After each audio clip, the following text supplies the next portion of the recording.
Hey, I'm Vegun, this is Psychedelic Actualization. On this channel we talk about topics like self-realization, self-actualization, and working with psychedelics to live a more authentic and fulfilling life. Today, we're gonna have part 2 of a video series about psychedelic retreats. Today we're gonna look at the benefits and the risks of psychedelic retreats.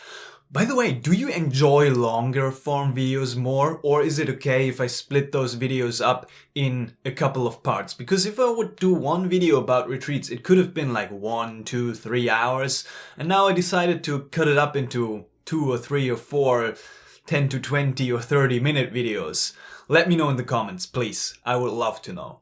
I'm also here with Agnieszka today again, because I interviewed the founder of Transcend Mind. It's a German-based psilocybin retreat, which I'm going to be participating as well in September. If you're interested, there's a link in the video description for the landing page, and I'm going to be there. You can also just shoot me a message and I'll connect you. But yeah, let's get started. Psychedelic retreats, benefits. They have so many benefits, psychedelic retreats, but also so many risks and dangers involved in that field, right? The benefits is that you should be in good hands. Like you will be working with experienced practitioners who have done those retreats for a long time, have eventually a psychological degree as well.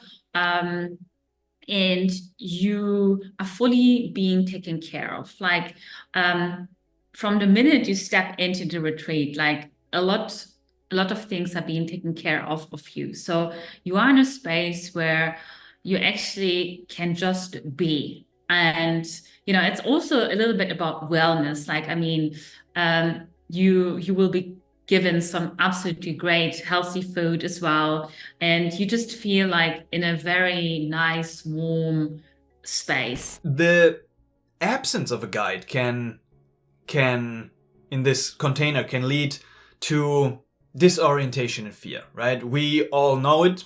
Maybe some of you have experienced it personally, that if we go into deep psychedelic space, there can be a lot of disorientation, a lot of fear, a lot of potential also to get into these loops.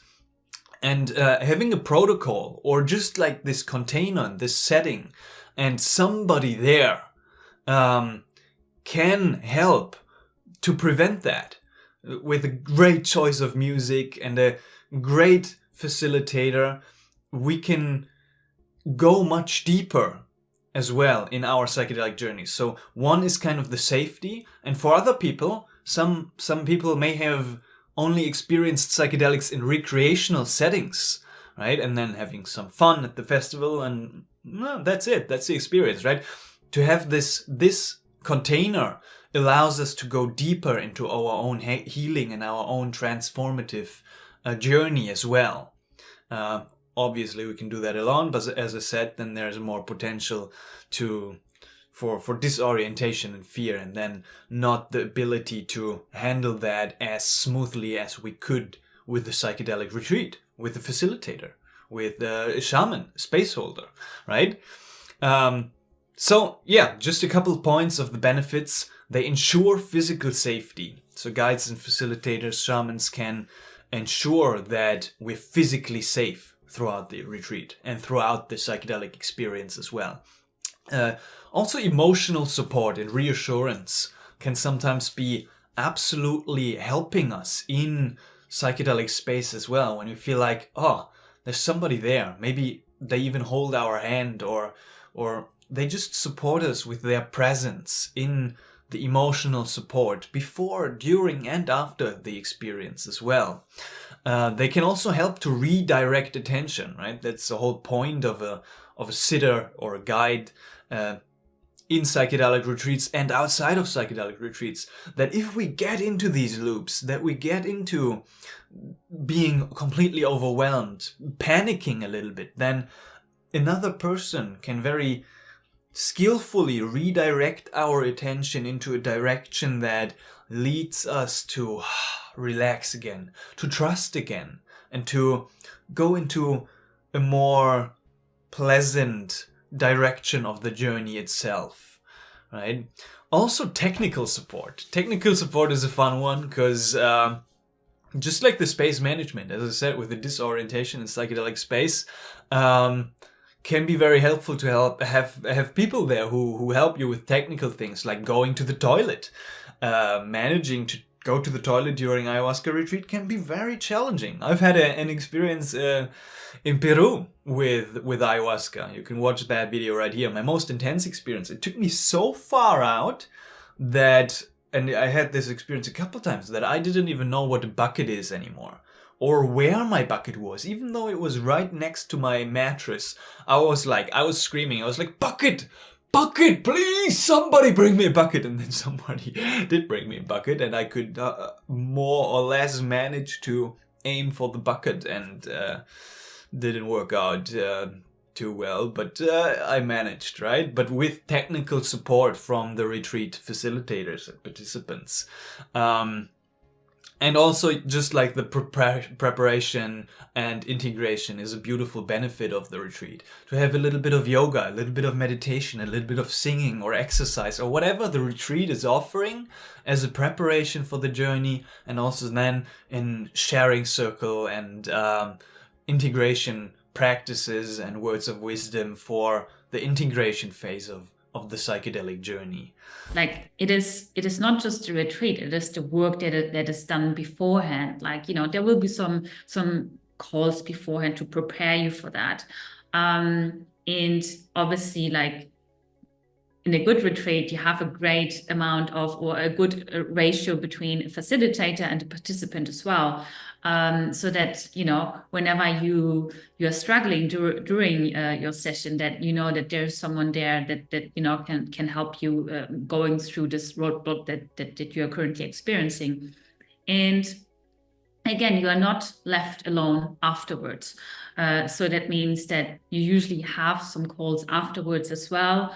That is great to help you to integrate the session, because what I really want to emphasize today is that a psychedelic retreat is a huge catalyst in your healing journey. And certainly there are parts of you that will be healed, but it will also show you some parts where you need to work on. Like it gives you the answers, right? And there's some healing involved as well. But after the retreat is where the actual work starts, where you need to put into action what you have learned, what kind of insights you got. So therefore, like the integration part is extremely crucial as well.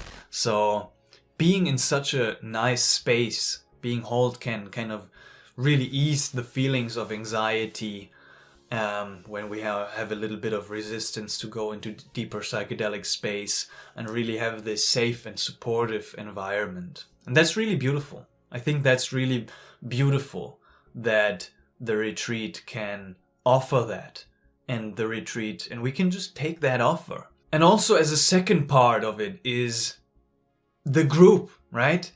And for some people, it's already healing to see that they are not alone. Like there will be a part in every retreat where you might be sharing a little bit of your story and your intentions while you're coming in. And don't underestimate the power of hearing that someone is going through the same journey as you, and you feel less alone, or you feel like, okay, like, yeah, I'm not the only one struggling with the symptoms X, Y, Z. The group feeling, this cohesive group, and being surrounded by the compassion and support and presence of other people going through a similar experience. It's beautiful. There's a British anthropologist, he's called Victor Turner. He shared that holotropic states in groups, experiencing them in groups, contributes to this tribal bonding effect, and creates this deep sense of connectedness, or comunitat it's called. Turner kind of dedicated his life to studying native rituals, and concluded that people who share the participation in these rituals involving holotropic states, psychedelic retreats, but not completely inclusive to those, they share this strong bonding. They really bond really fast, and And these spaces can become very powerful places to overcome alienation and kind of lift this experience out of the everyday context and really find this connection. And I'm always surprised by when I go to these retreats and I have a really beautiful experience. The people there, the participants, people I've never met before in my life, from all walks of life, they feel like deep friends and family after just 1 or 2 nights of ayahuasca or one in psychedelic experience, being there together throughout the night, experiencing that, sharing experiences. They really grow so deep to my heart, so fast, and I've found great friends there as well, and this support, right? Plus, I mean, still worth to mention is people bond with the other participants again. Like friendships can be created through that, and that's just really, really great. And it becomes like some sort of like support group as well. Like some people connect via WhatsApp group afterwards, etc. And you're just sharing your story and how you're dealing with your day-to-day life. Because after a psychedelic session, this can be a bit challenging from time to time. But then you have your people who experience the same thing as you, and that's quite helpful, because the thing is, in reality, once you're getting out of a retreat and you try to speak to someone who has not have taken psychedelics beforehand, it's very, very difficult for them to understand how you're feeling, what you experienced. They are just not able to connect. They're really just not able to connect. And it really helps then to have a group of people or the facilitators to reach out to just share and discuss how you're feeling. And you're not getting the stamp of I'm crazy because you have seen some dragons, or you connected or went to other dimensions in your journey. So no, everyone understands you and feels you and can connect with you. But also it's important to note that these group rituals, right, there are social dynamics involved in group ceremony. And these group ceremonies and going into psychedelic space in a group setting, in a retreat setting, may also be not completely conducive to absolute deep psychonautic explorations. So there might be the potential to go deeper if you're alone, or if you're just one-to-one instead of having a group experience, when you hear somebody screaming over there, somebody's crying over there, somebody's vomiting over there, somebody's laughing over there, and then you're in your own process, and it might take you a little bit out of the depth of the experience by navigating these social dynamics that are going on in the room, that are inevitably going on when people come together and share psychedelic space. So let's move into the risks of the experience. While the benefits are numerous and really substantial, it's important to look at the risks also associated with psychedelic retreats. The risks, of course, if you find yourself in let's say your medical history wasn't discussed beforehand, and you experience some symptoms of psychosis or schizophrenia, it is not recommended for people to go into a retreat. It can just into a psychedelic retreat, it can just worsen the symptoms. So yeah, this is one risk. Another risk is obviously if the setting is not right. Unfortunately, I have heard of people that got a traumatic experience because they didn't feel safe. The facilitators weren't compassionate enough, weren't helping them, or ending the session abruptly. So it is like, if you're not getting the support while you're in this vulnerable space, it can really lead to a bad trip. Yeah, because we've all heard it, right? These stories and reports in Western media or throughout the internet of abusive and exploitative behavior of some of the guides, some of the shamans, some of the facilitators. And so there is awareness and a growing understanding in the community, right? That not every retreat that's out there is a good one. Actually, maybe, I don't know how the balance is, maybe even 50-50. I'm not sure. Nobody really knows. But there is potential hazards in such situations because there's people who are corrupt. And it's beautiful to think that the psychedelic community and people working deeply with psychedelics are just good-hearted people and they just want the best for everybody. No, unfortunately not. There's corruption. There's ego in this space as well, and there's incompetence. Unfortunately, in some of the people who want to do good, but they really are not experienced enough to hold such a space or to organize such a retreat. But then also there are people who are consciously corrupting the space or exploiting and doing harm or feeding their egoistic mechanisms, which is the unfortunate reality. But it is kind of then on us. It's our responsibility. It's your responsibility. And we'll talk about that more next week as well, on how you can do that. That if you seek out those services, if you look for retreats or a guide or a healer or shaman or whatever else you might be looking for, or even just a sitter, right?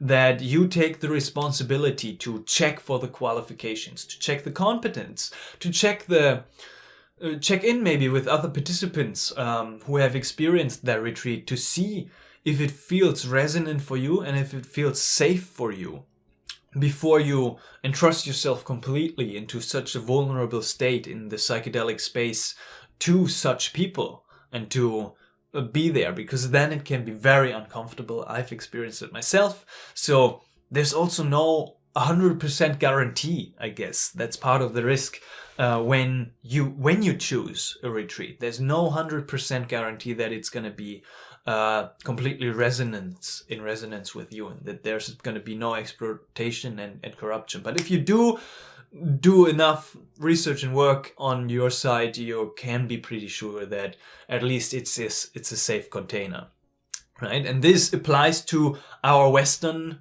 Wild West and the Western tradition and field and our society here and all the retreats popping up here. But this also applies to people in the jungle who present themselves as shamans. I mean, I've been to Iquitos, and it's incredible that like every couple of seconds they see you're a tourist and they just come at you and they're like, come to this retreat, and it's easy to get lost in this. And there's also a lot of corruption there as well, and especially there because people a lot of native people are poor, right? They don't have a lot of financial resources, and then some see the opportunity there in the desire of the Western mind to experience that, to really grab that and just provide an experience.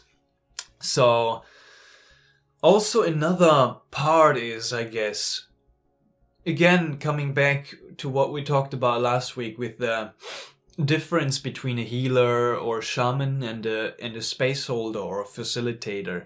But especially with the shaman, there's a interesting phenomena of like the state of mind or the level of development and maturity of the shaman itself, of the space holder even maybe itself, that first of all their intention is kind of important, that it comes from a pure heart, that it comes from pure intention.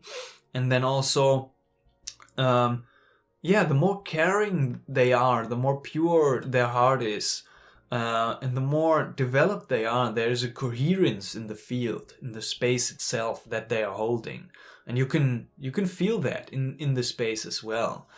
And they oftentimes, that takes a lot of journeying itself on part of the facilitator. I'm contemplating this path of facilitation for myself, and it's like I'm thinking long term, like 20, 30 years into the future, because I recognize and acknowledge and appreciate how much of a nuanced skill it is to really hold the space and then also be really kind of still my mind in the space when I'm holding space for others, so that there's no ripples in the pond of consciousness that I'm creating and putting out into the field with just even my state of being or my thoughts.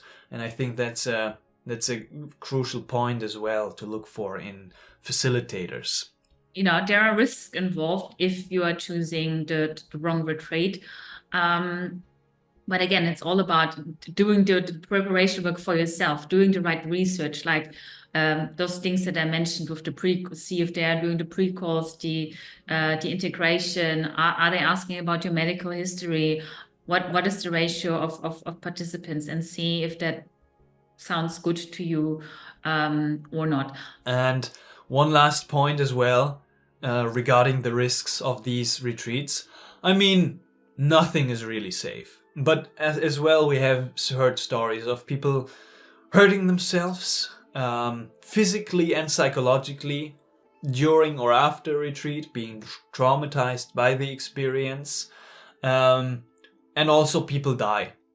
People have died during retreats. And I don't know, I haven't really looked into those stories, but possibilities happen. People go off into the jungle and they're never seen again, or whatever else. There's crazy stories out there. There's a lot of dark stuff that's hidden, that's maybe not even in the awareness of our Western mind, but it's it can be very, very dark and dangerous. But then as well, I'll have to say, what is not dangerous, right? I think it's equal or maybe even way less risk than just driving a car, because many people die driving a car, many people die drinking alcohol and then doing stupid stuff. So we as fragile humans, there's a lot of dumb ways to die.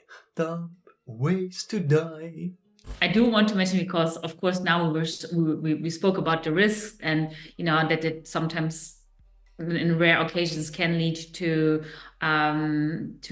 another traumatic experience if you are then in the wrong setting. But studies shown that plant medicine is extremely safe. Like psilocybin is extremely safe. Only 0.4% needed a medical emergency intervention after taking them psilocybin. So among of all the psychedelics that are out there, which all have their beautiful benefits, again, psilocybin is one of the safest. Like, again, 0.4% that needed medical emergency intervention, but it's extremely safe in the right setting. So yeah, that's about it. That's the benefits and the risks of psychedelic retreats. I guess there's more dangers and risks and also more benefits talking to the psychedelic experience itself. We're gonna cover that in the future. Subscribe to the channel if you're interested and curious to see that. Also keep in mind the Transcend Mind link, the German language retreat that's happening in September, where I'm gonna be, is in the video description. And yeah, I think that's about it. That was everything that I wanted to share today. I hope you enjoyed the video and you could take some value out of this, and much love.